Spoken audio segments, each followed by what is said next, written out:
Selamat malam, Ibu Bapak, Saudara-saudari yang kasih Tuhan.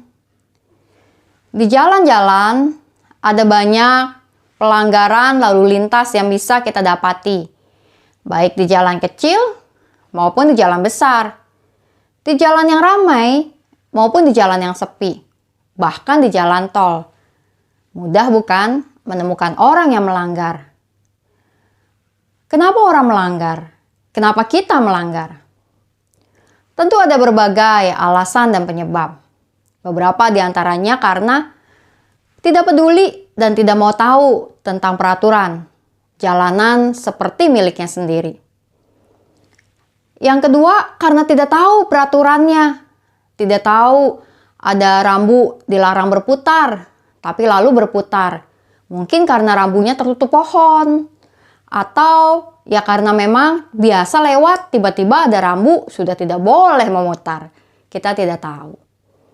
Atau yang ketiga karena memang kita tahu dan kita peduli, cuma kita sedang ada hal mendesak yang harus dilakukan. Buru-buru misalnya, cari jalan singkat. Ada banyak alasan lain orang melanggar. Namun kita tentu perlu memahami bahwa sebuah peraturan dibuat untuk memastikan keamanan dan keselamatan kita bersama. Tidak juga menjadikan kita orang-orang yang buta terhadap peraturan.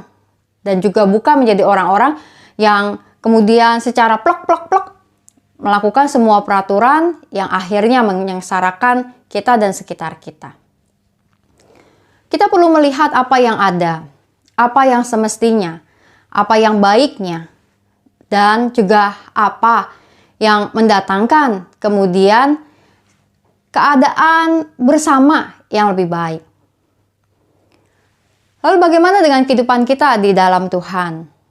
Ada banyak peraturan-peraturan, nasihat-nasihat, himbauan-himbauan yang Tuhan berikan kepada kita untuk kita lakukan atau tidak kita lakukan.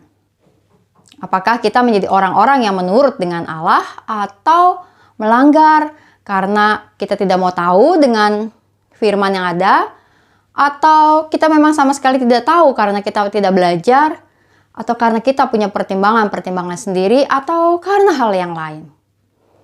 Di dalam Alkitab, Efesus pasalnya yang kelima, ayatnya yang pertama dan kedua mengatakan, "Sebab itu jadilah penurut-penurut Allah seperti anak-anak yang kekasih, dan hiduplah di dalam kasih, sebagaimana Kristus Yesus juga telah mengasihi kamu, dan telah menyerahkan dirinya untuk kita sebagai persembahan dan korban yang harum bagi Allah." Firman Tuhan memanggil kita menjadi penurut-penurut Allah, bukan menjadi penurut-penurut buta yang hanya ikut, taat, nurut, tanpa mengerti. Kita diajak menjadi penurut-penurut Allah yang hidup dalam kasih. Tahu dan memahami bahwa ada aturan mendasar dalam kehidupan kita bersama dengan Tuhan di dalam dunia ini, yaitu hidup di dalam kasih. Bahwa semua himbauan, ajakan, dan bahkan peraturan-peraturan yang Tuhan berikan kepada kita adalah untuk menolong kita hidup dalam kasih sebaik mungkin. Lalu kembali kepada kita, maukah kita melakukannya? Firman Tuhan dalam Efesus mengatakan bahwa Tuhan sudah meneladankan diri dengan mati di atas kayu salib. Sebuah peristiwa yang sedang kita hayati dalam masa Prapaskah ini yang memuncak pada peristiwa Jumat Agung dan Paskah nanti di bulan April. Maka mari kita mau mengekang diri kita. Kita mau mengendalikan diri kita selama masa raya ini dengan menghayati bahwa Tuhan memberikan kepada kita berbagai hal untuk kita jalani. Mari kita turuti firman dan kehendak Tuhan sehingga kita hidup di dalam kasih dengan sebaik mungkin. Mari kita menaikkan doa syafaat kita. Kita berdoa.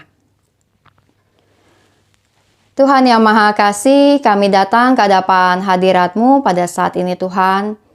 Kami membawa di dalam doa untuk berbagai kehidupan yang kami jalani dalam dunia ini dengan semua tantangannya.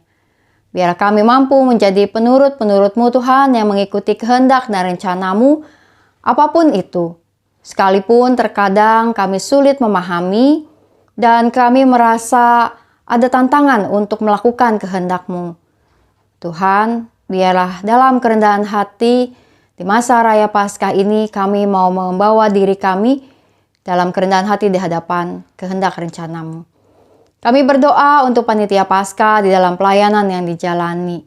Kami berdoa juga untuk berbagai persiapan untuk peneguhan penatua di gerejamu GKI Gading Indah tanggal 26 Maret nanti dan juga di berbagai GKI lain di Jawa Barat ini. Kami berdoa juga ya Tuhan untuk saudara-saudari kami yang sedang mengalami pergumulan kesehatan mereka.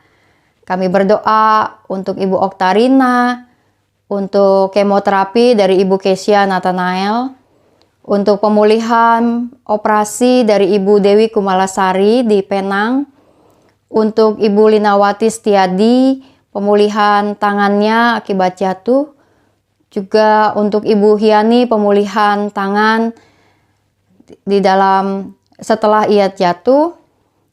Kami berdoa juga untuk mereka yang berada dalam kedukaan, untuk keluarga besar dari Ibu Maria Angel, yaitu Andrew dan Axel, anak mereka serta seluruh keluarga besar. Kekuatan penghiburan ada bersama mereka. Kami berdoa bersyukur dengan Bu Damayanti untuk pemulihan yang dijalani dari waktu ke waktu. Kiranya Engkau terus beserta dengan setiap kesehatan saudara-saudari kami ini Tuhan. Juga kami berdoa untuk bangsa dan negara kami, untuk aparat pemerintah, aparat hukum, aparat keamanan, agar mereka dapat menjalankan tugas mereka dengan sebaik mungkin.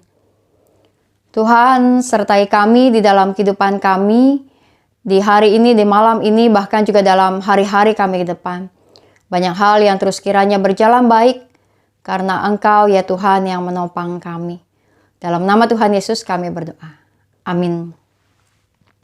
Selamat beristirahat, Ibu Bapak Saudara-saudari, dan tetaplah menjadi penurut-penurut Allah untuk hidup di dalam kasih-Nya. Salam 3S, sehat, semangat, dan sukacita. Tuhan memberkati.